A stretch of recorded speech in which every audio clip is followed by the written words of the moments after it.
his most recent vocation is just to like basically open a bed and breakfast, and anybody who kind of comes by, just offer and helps support things, right? Yeah, not quite. If you're listening to that, don't come to my house. You are listening to Reason Together, the podcast for Christians who think about stuff, and we have an interesting episode to come, and glad that you've joined us today for this conversation. And as always, we'd like to hear your comments, and I have a feeling that we're really going to park on an issue today that by the end of it, maybe we'll have stirred up a lot more questions. And so we want to know your feedback, because maybe there's something you've heard or know that we don't on this subject, very likely. And it's reasontogetherpodcast@gmail.com. Lest you think we would be offended at your, thinking that we didn't know everything. We allow that once in a while. Sure. So please feel free to share your thoughts. Yes, please do. And a special thank you to our patrons who are the supporters of this podcast, and they have generously donated their money to help this podcast along. If you would like to become one of them, you can go over to patreon.com/reasontogether and sign up for our membership there. It's not expensive. You can pick any of the support levels there, and just for $1 or $2 or whatever amount you want, really, you can help support this podcast, and we'd be grateful. And it helps us do things like add new features. One of the things we have recently added is the Reason Together blog. Which we are excited about, and that is officially live now. By the time this episode is published, it will probably have been live for about 4 or 5 days, maybe a week. And I'm excited. We've got 3 articles that were published there last night, and there's another one coming today, and another one coming tomorrow, and another one going out the day after that. And I've read them and looked over them. These are quality articles in a short pill form, if I could say it that way. And as I read the topics that these contributors gave us, it is exactly what I was hoping for. Exactly what I was hoping for. I was hoping for men who would challenge, in a sense, not the status quo, but in a sense, challenge a lack of thinking about things. And I think sometimes we start repeating things over years and over generations, never actually thinking about it ourselves. And we end up looking at something the wrong way. And these men have challenged us in these articles to think over what's actually in the scriptures and think over the topics that are there and the verses that are there. I'm excited about what's there. I think you'll love it. So go over to reasontogether.fm. That is our home on the internet, and check out the Reason Together blog there and read those articles, share them with friends. I think you'll really get a blessing out of them. Interesting phenomena, I say, of our generation is, of course, the tidal wave of technology that has come about and the learning curve that it requires. And we were just talking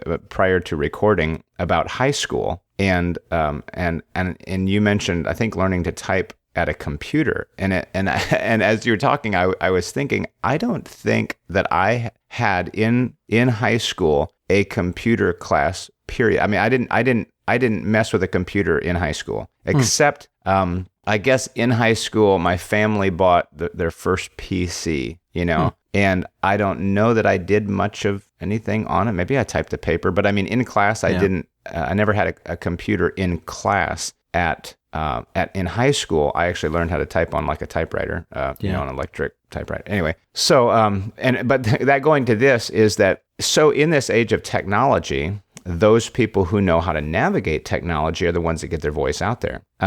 And I'm pleased that I think at least one of our bloggers is, a generation before me. And so we're gleaning from the wisdom of men who have lived and even ministered for decades. Yeah. And yet they're getting their voice out there in this medium where people ought to see it. Because unfortunately, it's too easy to, instead of going to a wise counselor, to just look for a blog. Right. And we hope that this blog will provide, as you said, substance and balance and thought-provoking things. And that's the word I was looking for. Already. Thought-provoking. Thought-provoking. Yep, that's what I was trying to say. So, all right. Well, I've been thinking on that, because you said last week we can't escape this one anymore. We've got to deal with this subject. Yeah. And so somebody asked me, well, actually I didn't ask how you're doing. I should just. Oh, how that's okay. rude. That's okay. I'm no one of consequence. I'm no one of consequence. I'm doing fine. We have company here this week, and we've been having a good time with them, and we're having more company later this afternoon too. So it's kind of a busy week this week, but Tom is like pentavocational. And so he does, something like that. And so his most recent vocation is just to like basically open a bed and breakfast, and anybody who kind of comes by just, offer and, helps support things. Right. Yeah. Not quite. If you're listening to that, don't come to my house. I hear he's got a nice camping spot right outside his house. And, anyway, okay. So, good to have company. Yeah, it is.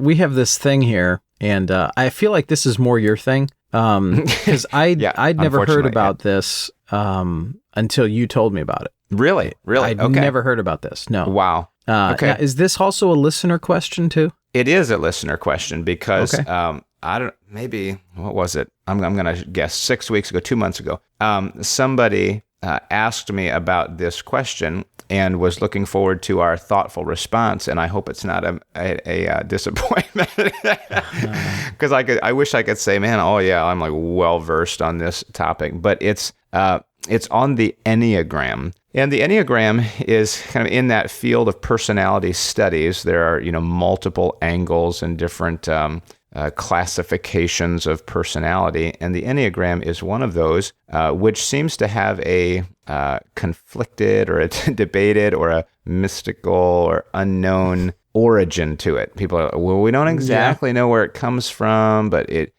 seems to have. And I tell you right off the that's interesting. Really, right off the top of my head, though, I'm going to tell you why. Maybe at least for me, and I'm going to guess for other conservative believers, it immediately can set off a concern like, well, wait, what? Yeah. When you mention the Enneagram, for the simple reason of its name, because the gram that we hear about is the pentagram. Sure. Something like that. And so we go, oh man, pentagram, Enneagram, boy, that sounds kind of like demonic, or that sounds spiritist or whatever. And Ennea is basically speaking to 9, the number 9. Mm-hmm. And so just like you have a pentagram, which isn't, as I understand, in and of itself as a shape, an evil thing. Mm-hmm. But it's speaking, of a certain shape, and this fits inside of a pentagon and things like that. But Enneagram would be something with 9 points, or you might say 9 sides. So it's a personality test, essentially. It is a personality classification system, essentially, that is pretty... With 9 potential outcomes. Yes, with 9 major headings, and we can talk more about that in a minute. But I would say, and I'm not saying that I've dove into a lot of what is the past perfect of dive? I've doven. I've dove. I think it's. I've dived. I've dived. Dove. Dive. I don't know. I've dove. Anyway, I've dove. Okay, I'm just going to choose a different word. Plunged. Thank you. I plunged into a lot of these in serious measure, but I had to say that it seems kind of complex, or maybe not complex, but involved, intricate. It's not just, some of them are, okay, on the x-axis, you're this, and on the y-axis, you're this, and these two combine to make you this personality. The Enneagram seems more involved than that, and you have one major component, and then you have what's called a wing. So if you're the number 8, your wing is something that's next door, either a 7 or a 9. If you're a 9, your wing is either an 8 or a 1. Okay. So anyway, the Enneagram, I'm confused already, but okay. The Enneagram, just by its name, I think, can put people off. And then when you add sort of the questionable background, then you're like, I don't know. So yeah, go on from there if you would. Well, my first question about it would be basically, does it have occult or New Age origins? And if so, does that matter? Yes, and that second question is significant. Yeah, it is significant, because I was thinking, are there other things that we do in life that have dubious origins that has in a sense come out in the wash of time, as it were, and become just an inert or innocuous practice. And the first one that came to my mind was like the Christmas tree, right? Right. People debate about the origins of the Christmas tree. Right. And even if it had pagan origins, does it matter that we have a Christmas tree in our house? Well, obviously not. But what makes it different is that the Enneagram seems to be more not a thing that you set in your living room, but a thing that you can, in a sense, try to define yourself by. And that's where I think occult origins can be a little more problematic with something like this. I see, because it is trying to frame your thinking. And so that is the concern, that if this thing is framing my thinking and I'm not thinking properly about it, and there's something I don't know about it, that I could be thinking wrongly. Yeah. Well, and in my research on this topic, one of the founders, the purported founders of it, essentially build this as a way to find your true self. Okay. And that kind of talk makes me a little bit uneasy. Now, find your true self. Yeah.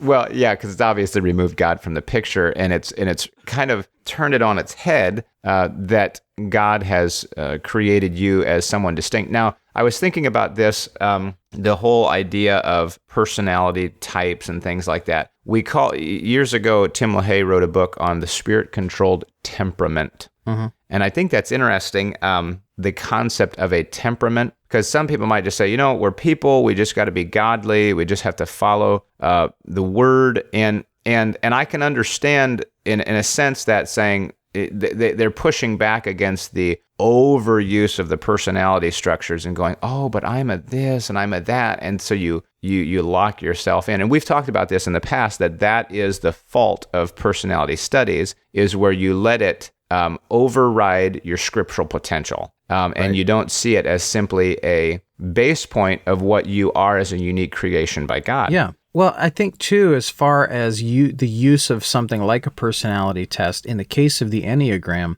I saved a quote here from a man by the name of Ikazo, which I think is him and another guy particularly are kind of lauded as being maybe not the founders particularly, but the popularizers of this and the ones who kind of rejiggered this for use. And he says this: we have to distinguish between a man as he is in essence and as he is in ego or personality, whatever that means. He goes on, in essence, every person is perfect, fearless, and in loving unity with the entire cosmos. There is no conflict within the person, between head, heart, and stomach, or between the person and others. Then something happens. The ego begins to develop. Karma accumulates. There is a transition from objectivity to subjectivity. Man falls from essence into personality. So that, to me, is some weird juju there. That's some mumbo-jumbo stuff going on.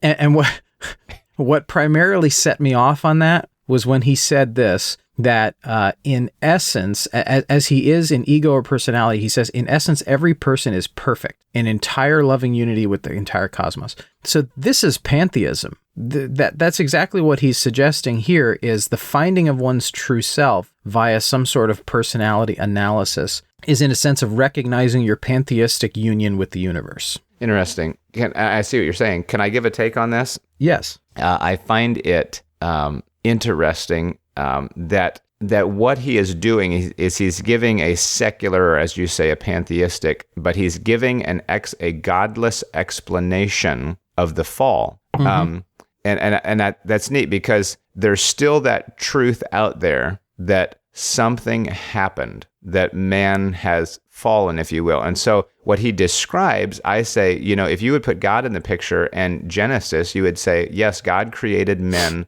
perfect, innocent, and there was a unity between him and man and the creation. All that was good. God created it very good, and something happened and they fell. But he moves it then from your essence to your ego. And it's interesting because I've heard that ego and id before, I think, in psychology and Freud.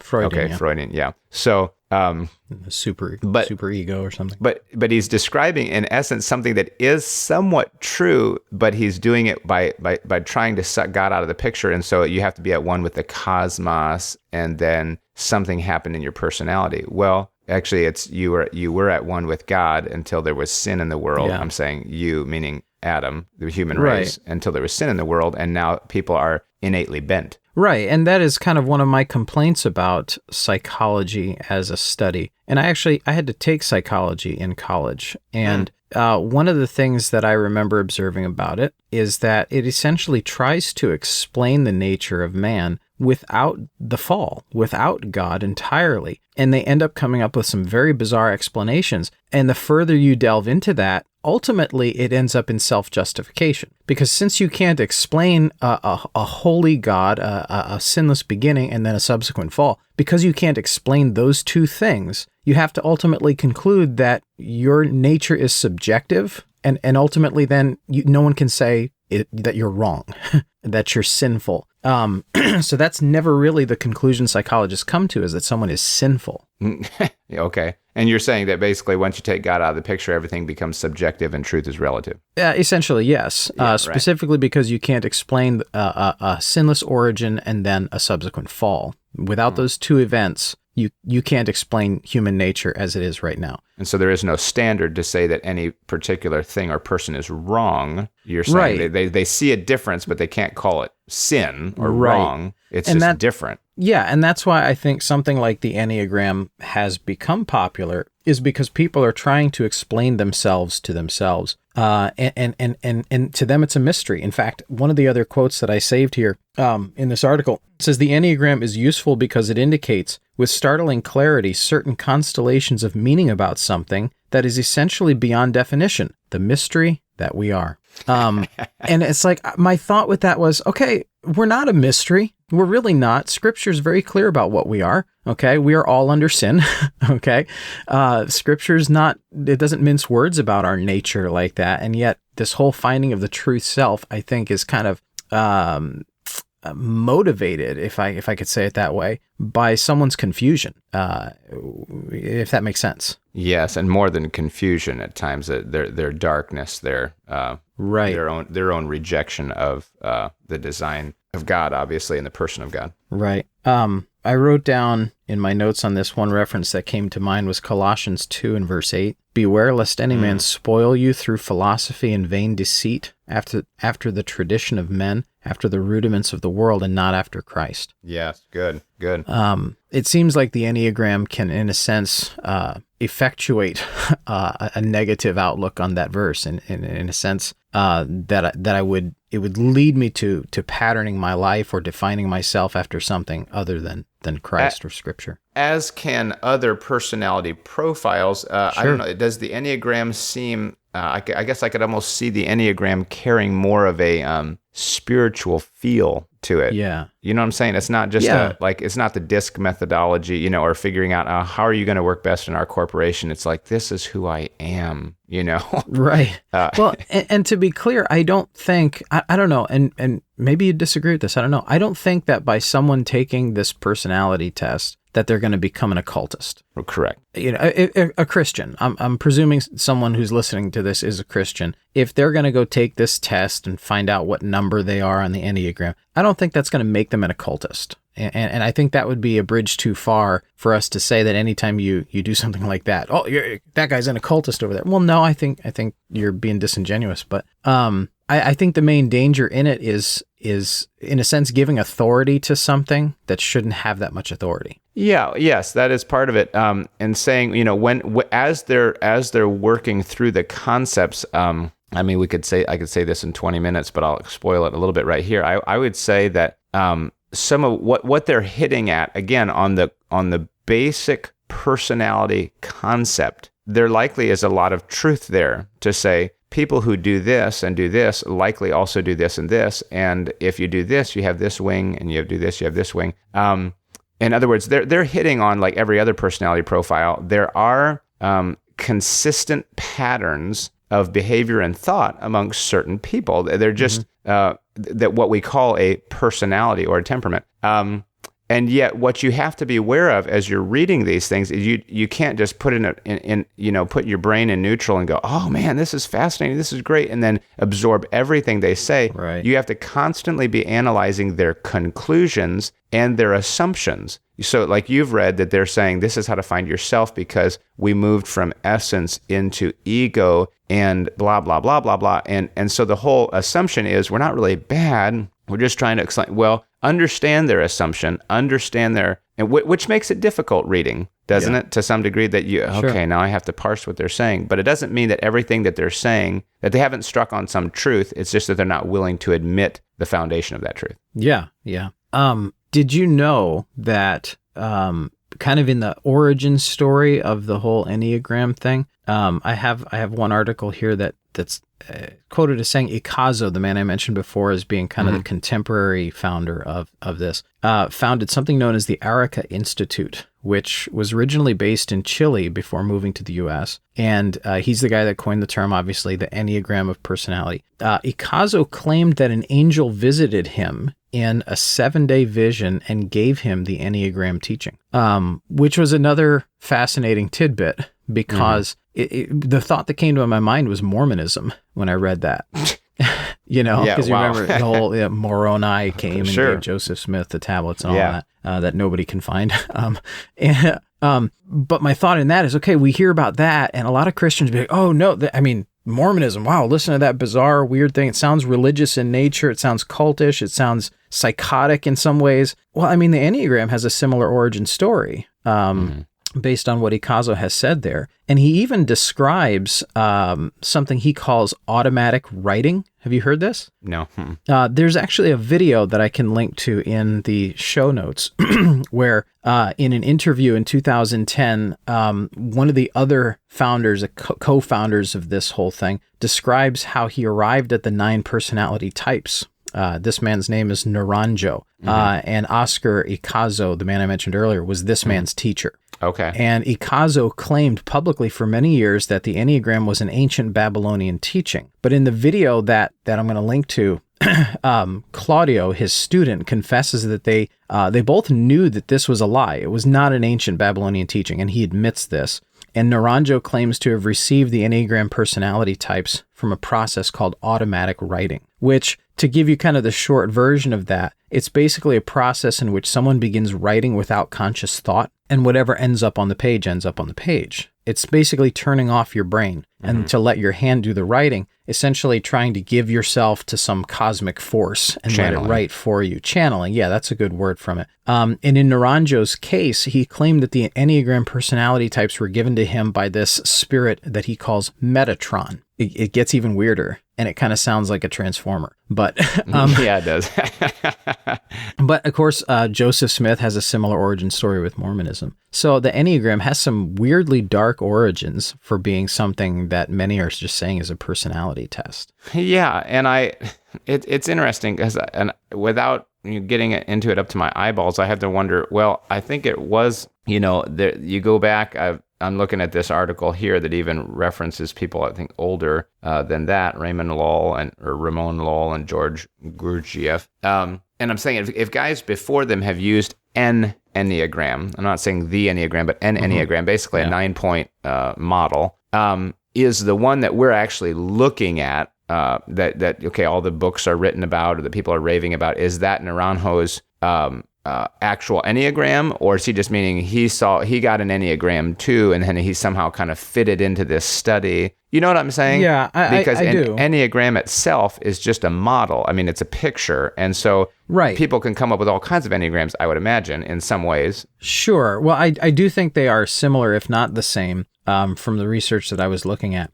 But a lot of the modern usage of the Enneagram has tried to depart from its New Age origins and its occult origins and simply use it as something they call data-driven. So in a sense, can you look at something like the Enneagram and divorce it from its origins and just say it's based in data? Can you do that? Theoretically, something that has pagan origins can be used as data, and in some sense it is true that data can actually prove useful despite its origins. The question is that okay then? Should we still be doing that? So going back to my original question, does it have occult origins and does that matter? Yeah, I think it does have occult origins. And the question of does it matter can only be answered if we think the data can be stripped from its origin, which I think you can argue plausibly that it can. But the few studies that exist to test the validity of the Enneagram have been basically non-conclusive or have even discredited the teaching entirely. So to claim that it's data-driven, you can't really. I mean, you could almost throw a dart at the wall, in a sense, and get the same results of the Enneagram. Results meaning what? Whether or not what it claims about you is actually true. In some ways, kind of like the wish fulfillment that happens with fortune cookies, right? People read something in a fortune cookie and you're like, wow, that really is true about me. I really am a thoughtful person. It's like you realize you tell anyone you're a thoughtful person and they'll probably agree with you. You're like, wow, that really pegged me. It said I'm a thoughtful, but how did it know? Because there's this wish fulfillment that takes place. And a similar thing happens with some sorts of like fortune telling things like that. They'll say generalized things about you that most anyone would want to hear about themselves. And in your mind, you're going, wow, that's true. I really am a person who is strong-willed. I really am a person who's goal-oriented. I really am a person who's interested in helping others. Everyone wants to have those things true about them in a sense. So I think when it comes to the Enneagram, you can't say it's data-driven, and there's only been a few studies done on it, and the few have proven that it's a toss-up. Well, and I think with the data thing, to me, when you're talking about a personality, How do you test it? Right. I mean, a data, what is that? Like testing a bunch of people's personalities, and people are so unique. So I'm not so worried about the data-driven part. And honestly, and I think we mentioned this, I don't know, sometime back when we were talking about Christmas trees and the pagan origin, say of using the evergreen as a Christmas tree. The tree was God's before it was the pagans. Right. So they take a tree, they ascribe a meaning to it. Now we, kind of carry that tradition down. We've stripped it of its meaning, and now we're back to the tree, but it means something different. And we go, I don't, the pagans had that. So what I'm saying is that in personality truth, so some guy had a, wigged out dream and he's a Buddhist or whatever. And yet he goes, but I sense that there are certain people who act this way. Oh, well, yeah. Okay. Yeah. I mean, it's like it's like he's stumbling on a truth, however weirdly he may think he got it, that was sort of already evident. I mean, I don't know. It's not that it's not true. So I don't know what they're, again, not having read into it deeply, are they saying something deeper than that? Like, because of this, you will do this, or it's because of your chemical make. I mean, what conclusions are they drawing other than to say that, you're back, this and that? I have to go back to the data-driven thing, and we can't just dismiss that, because the question of whether or not it is data-driven is what would give animus to a Christian looking to strip it of its pagan origins and sanctify it. In other words, if it's completely discredited and it has pagan origins, well, then we go, there's no point in using it. But if it's data-driven and it's useful, then a Christian might say, well, who cares if it has pagan origins? The data is credible. It's useful. But what I'm trying to suggest from the studies that I've found on it is that it's not even data-driven. It's not even useful. So there's almost a twofold reason to throw it out, if that makes sense. They gave, secularists, like for instance, I have a study here, 101 doctoral level members of a psychological organization such as the American Psychological Association. Again, I'm not citing them as a big authority, but I'm saying even amongst secularists, the Enneagram was among 5 psychological treatments and tests which were rated by at least 25% of them, of the doctors there, as being discredited for personality assessment. So it's very dubious on its face as to whether or not it's even useful by secularists. You're saying 25% of them? 25% of them, they rated it as being discredited for personality assessment. But 75% didn't. Correct. But 25% discrediting it is a big number in that sort of thing. That's not a small number. 25% is enough to say this is doubtful. They're looking more for more consensus than that. I still, at a surface level, I just think when you talk about the someone saying what would you say, a self-fulfilling, somebody reading it saying that's what I want to be, so that's what I am. Well, again, that is an issue with any personality type, probably, like, well, this is the one I want to be. But what are you really? With the Enneagram, I feel like if a third party can look at that person and go, whoa, from what I've read, that person is clearly a 5, and then say, you know what? Typically 5s don't get along with 8s. Now I'm just pulling that out of a hat. I don't remember what the thought specs are on it. But I'd say, okay, 5s don't get along with 8s. Oh, no wonder she doesn't get along with so-and-so, because he really does fit the mold of an 8. So to me, the data thing, like, what do they mean it's discredited as a personality thing? Is it to say that they've tested 1,000 people and there's just too many distinctions to really class people that concretely? Okay. It's incredibly subjective, I think, is the point. That there's really not a good way to establish anything empirical about personality. Well, and that's not, I don't know if that's too surprising, because I would say people are so unique that at any time we would say, well, you're not all one thing, or you have characteristics that seem, they're just sort of pointers and guidelines. It's not like, oh, you're definitely. Yeah, no, that's not surprising. But when considering it was a group of psychologists that did the study, their whole job is to try and find the best way to classify types of people for their own sake, so that they can know how to treat people's mental illnesses and so on. So they're looking for they didn't find that as a reliable method. No, they really didn't. For whatever that's worth. So. Yeah, and so maybe kind of going back to the word that you use, when you say anecdotally, I still feel like if somebody read the book and said, well, anecdotally, I do see that, I do. It helps me to understand people. Like I see a person and I go, oh, yeah, they have multiple characteristics in that type. And it's typically said that kind of person is better at this and they don't get along with this, or they do this. I still feel like I could provide direction. Maybe it's not like a great classing system for psychologists in general. Do you see what I'm saying? I mean, I do, but I don't know that carries a lot of weight with me, because I see too many exceptions. So like if I say, okay, that person's a 9 or whatever, my mind immediately goes, okay, keep your eyes out for all the ways that they're a 6 or whatever it might be. And then I start to notice all the ways that they're a 6. And I'm like, well, maybe they're not a 9, they're a 6. Well, now that I think they're a 6, well, let me keep my eye out for all the ways that they're not a 6. Then I start seeing 4s all the time. Because like you say, personality is very unique. It's subjective in a lot of ways. Not everybody presents in the same way. So I kind of stopped seeing the point of it. If people are so unique, I stop seeing the point of it. Yeah, and I can kind of see that. To say that, at a certain point, it's only so valuable. And again, I'm kind of drawing it out to the broader personality thing. That number one, you have to realize that it doesn't override who God intends for you to be. Nor does it give a concrete fix on exactly everything that you do and think. So, on personality tests, so it can seem overwhelming or pointless to say, why do all this study when I might peg a few things about the person, but I'm still going to have to talk to them and really get to know them to understand the intricacy of who they are. So, I mean, I kind of see you not saying, well, I don't want to spend hours of time reading on all this. And but I guess I mean to say that I wouldn't call it false or even wicked.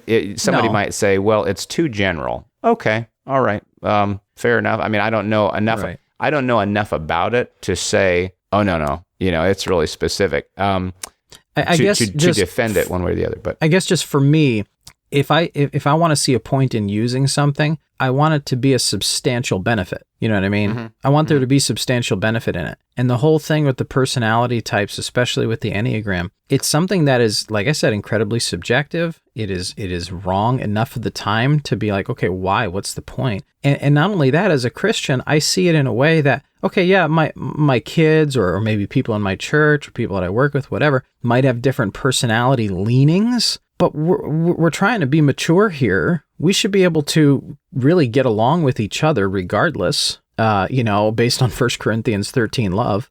We should be able to overcome differences with each other. So I still fail to see the point, really, in getting into something heavily like that, or spending a lot of time on it, or even trying to categorize interactions with people based on it. Because as Christians, we're just supposed to get along with each other. We're supposed to get past differences. Yeah, now I would push back on that, but because to say that I think someone who is experienced at getting along with people knows how to classify personality. They just may not know it. In other words, you can read people and you go, oh, he's interesting for this reason. He's this way. And so he's going to do this, which means I need to interact with him this way. Now, they don't call that a personality classification, but essentially they have. So they become experienced at understanding qualities about people and understanding how to counteract that or how to interact with that, or saying, well, she's a high-strung person, therefore this is how she's going to react to this situation. So I need to approach it this way, and I better not pair that person with this person because it'll drive that guy crazy because he's this way. You know what I'm saying? So yeah, but I don't know that I don't know that I fully agree that I would use that in a total management scenario to say, I'm not going to pair this person with that person. At a certain point, Christians have to learn to get along with other people that aren't just like them. And I'm not talking about doctrine. I'm talking about, we're talking about personality types. Right. I'm talking about loving each other to the point where I'm willing to accept that someone is maybe a little quirky, or they're different than me, or maybe they're a little more high strung than me. For me to, in a sense, peg someone and say, okay, for the rest of the time that I know you, I'm not going to pair you with this other kind of person. That to me seems unfair and disingenuous. When really they should get the experience. They need the experience of getting along with people that are not their personality type. If that makes sense.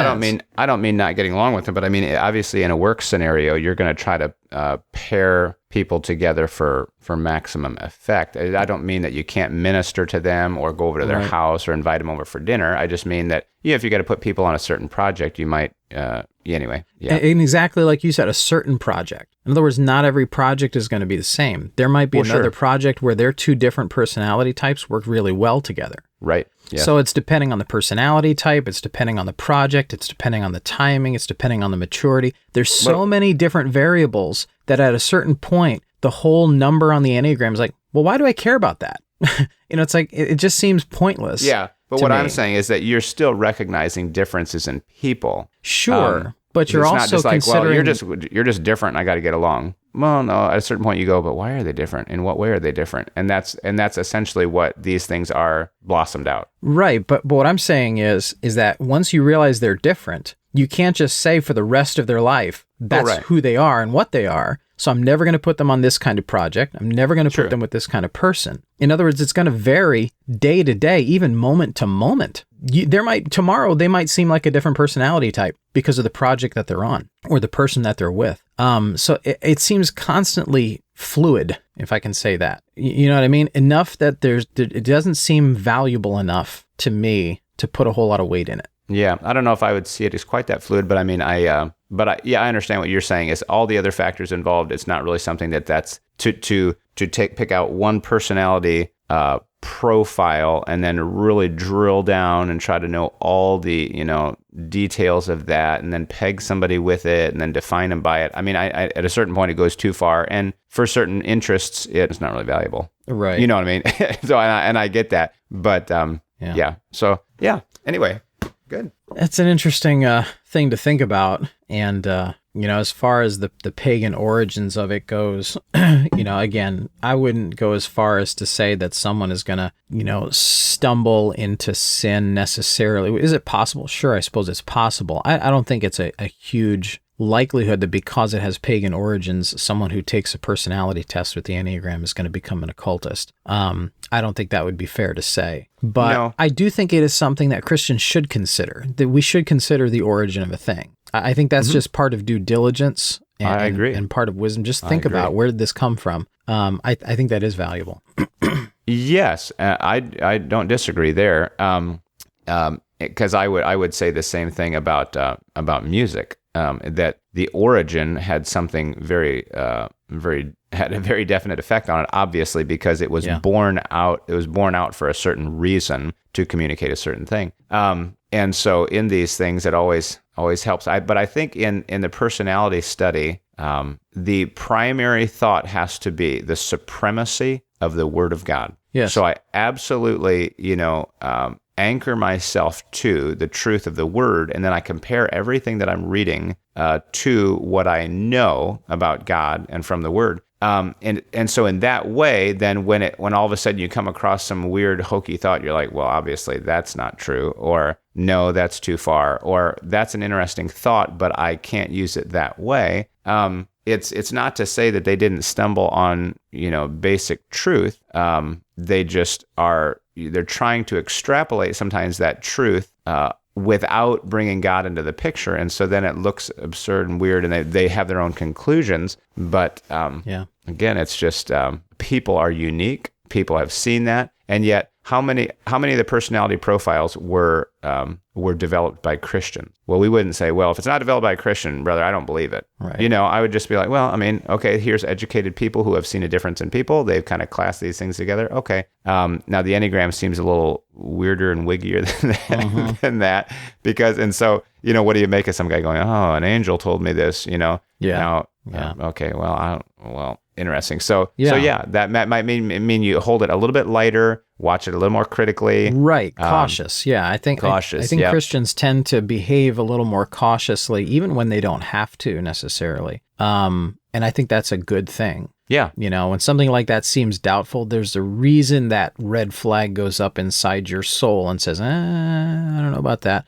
There's a reason your conscience gets a little bit, that sounds kind of weird and cult-like. That sounds kind of weird and spiritist. There's a good reason for those feelings, and they probably should be obeyed. So I would say, kind of in summary, number one, that the Enneagram isn't innately the pentagram. I don't want them to think that, just by reading the book, you're reading on, demonism, but handle with caution. At the very least, handle with caution. Right? Yeah. And really consider your time that you're going to invest in something like that really may not be overly useful. And the purpose of what you're doing it for, and the authority. Ultimately, are you going to read this book and say, well, the book said, or are you going to say, well, compared to Scripture, it fits or doesn't fit? And really, to be succinct, the Bible has told you everything about your true self that you really need to know for right now. Well, and I think I'd have to agree with you on that. That for thousands of years without personality profiles, people still could live pleasing to God, pleasing to the Lord. Absolutely. But and they could still have unity with each other. Yes. Yeah. Now, I still think that in some ways they were profiling people, but but there wasn't the official profile. Yeah. Maybe it's just one of those things that humanity messes up by trying to classify when it should have just left it well enough alone. You know what I mean? Sometimes I think we overcomplicate and we mess things up when we try and quantify or classify certain things. Maybe this is one of those things. Just leave it alone. Let the Holy Spirit work in a Christian's life to help them get along with other Christians that they're around and so on. On the other hand, I feel like it's the progression of, it's the intellect that God has built into man, trying to understand man and the world, though so many times it's rejecting the light in the process, that they're trying to, that they are improve, not improving, but they're seeing something. It's like people going, I think at the core of everything there's these atoms, with these swirling electrons. Well, now we go, well, but maybe we don't know it as that deep yet. Maybe there's more beyond that. Well, maybe there is, but as far as we can tell, that's what we've seen. Yeah. And it's sort of people going, I think we put our finger on something. Okay, well, it's good to a point, but do you know everything about it? Are you going to draw some wrong conclusions? Yeah. Could be. Well, dear listeners, let us know. Did you take the Enneagram personality test? What number are you, and does it matter? And what did you think of it? Send us your thoughts, reasontogetherpodcast@gmail.com. We'd appreciate that. Anyway, thank you for being with us on this episode. We are encouraging balance, developing perspective, and connecting faith to practice. This is Reason Together.